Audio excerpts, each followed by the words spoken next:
شارپرێز دەقی بڕیارەکانی دادگای پێداچوونەوە بڵاو دەکاتەوە. بزوتنەوەی ئیسلامی بایکۆتی هەڵبژاردنی کرد. وەزیری پەروەردەی حکوومەتی هەرێم وادەی دەستپێکردنەوەی دەوامی ناو ناوەندەکان ئاشکرا دەکات. سڵاوتان لەبێت هەواڵی ڕۆژتان پێشکەش دەکات. دادگای پێداچوونەوەی هەرێم 8 ڕۆژ بەر لە ئێستا دوا بڕیاری داوە لەبارەی سزادراوانی بادینانەوە. با پێی نووسراوێ کە شارپرێز بۆ یەکەم جار بڵاوی کردەوە دەردەکەوێت کە بڕیاری دادگای پێداچوونەوەی هەرێم تایبەت بە دۆسیی سزادراوانی بادینان 8 ڕۆژ لەمەوبەر دەرچووە و لە بڕیارەکەدا سزادراوان بە لە یاسا دەرچوون و بەنیازی بە ئەنجامگرتنی دامەزراوە ئەمنیەکانی هەرێمی کوردستان تۆمەتبار کراون.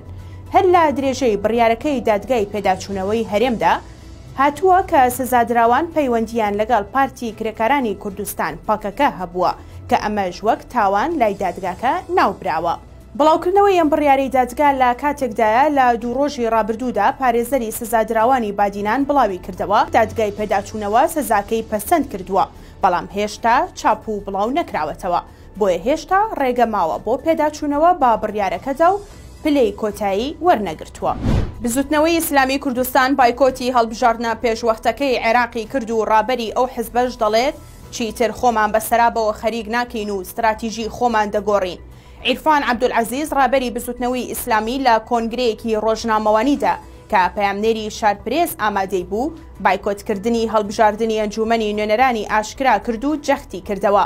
ئەوان نەگەیشتونەتە هیچ هاوپەیمانێتیەک لەگەڵ حیزبەکانی دەرەوەی دەسەڵات و ئامادەش نەبوون لەگەڵ دەسەڵات هاوپەیمانێتی بکەن. ڕابەری بزوتنەوەی ئیسلامی لە درێژەی کۆنگرەکەدا وتی بڕیارماندا بایکۆتی هەڵبژاردننی ئەنجومەنی نوێنەران بکەین، دواتر ئێمە لێرە بەدواوە استراتێژێتی خۆمان دەگۆڕین و خۆمان بەسەرابێکەوە خەریک ناکەین کە هیچ سوودێکی نییە. لەمە دووە گرنگی بە پەیمانگەی کادیرانمان دەدەین و خەڵکی خۆمان پەروەردە دەکەین. سەبارەت بە ترسی بزوتنەوەی ئیسلامی لە سیستەمی ئەم جارەی هەڵبژاردن، ڕابەری بزوتنەوەی ئیسلامی وتی ئێمە هیچ ترسێکمان نییە لە هەڵبژاردن، بەڵام کۆمیسیۆن خۆی دەڵێت دەنگەکان ساختە کراوە. لە دوای هەموو هەڵبژاردنێک ئیتر کەوا بوو بەشداریکردن هیچ سوودێکی نییە. وەزیری پەروەردە وادەی دەستپێکردنەوەی خوێندنی نێو هۆڵەکانی دیاری کرد و داوایەکیش ئاراستەی دایکان و باوکان دەکات.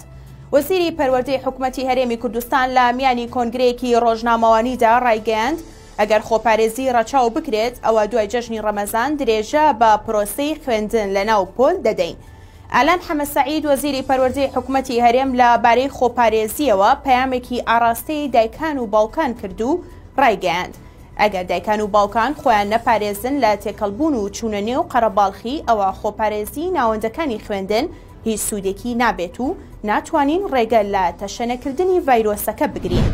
لەبارەی سیستەمی ئەلکترۆنی و ئۆنلاینەوە کە ئێستا پەیڕەو دەکرێت وەزیری پەروەردە وتی ئەو داتایانی بڵاو کراونەتەوە هیچ ڕاستیەکی تێدا نییە، چونکە زیاتر لە 800,000 قوتابی سەردانی قوتابخانی ئەلکترۆنیان کردووە و 100,000 جاریش ئەپلیکیشنی ئیوانە داونلۆد کراوە. ئەم قسەی وەزیری پەروەردە دوای ئەوە دێت کە لە چەند ڕۆژی ڕابردوودا پەرلەمانتارێک ڕایگەیاندەبوو کە سیستەمی ئۆنلاین شکستی هێناوە و تا ئێستا لە 90 قوتابیان سوودمەند بوون لە سیستەمەکە. پاسەوانی سنوور کە ڕاستەوخۆ سەر بە وەزارەتی ناوخۆی عێراقە 4 بنکەی چاودێری لە پارێزگای دهۆک دروست دەکات و سەرچاوەیەکیش زانیاری زیاتر لە ڕێگەی شارپرێسەوە ئاشکرا دەکات. بە پێی زانیاریەکانی پەیامنێری شارپرێز لە ناحیەی کانی ماسی سەر بە قەزای ئامەدی لە سنووری پارێزگای دهۆک، پاسەوانی سنوور کە ڕاستەوخۆ سەر بە وەزارەتی ناوخۆی عێراقە 4 بنکەی چاودێری دروست دەکات. سەرچاوەکان ئاماژەیان بۆ ئەوەش کردووە ئەو 4 بنکە چاودێری عێراق لە کانی ماسێ لە دهۆک دوای ئەوە دێت تورکیا لەو سنوورە ژمارەی هێزەکان زیاد کردووە و بنکە و بارگای سەربازی و هەواڵگری زیاتریشی جێگیر کردووە لە ناوچەکە. سەرچاوەکان زانیاری ئەوەشیان داوەتە شارپرێز کە پاسەوانی سنووری عێراق لە ڕێگەی ئەو 4 بنکەوە بە وردی چاودێری جموجۆڵەکانی سوپای تورکیا و بارەگا هەواڵگریەکانی دەکات و هەوڵی ڕێگریکردن دەدات لە پێشڕەوی زیاتر بۆ سەرگوند و چیاکانی سنووری پارێزگای دهۆک و داگیرکردنی ناوچەکانی دیکەی بادینان. هەر شاد بن.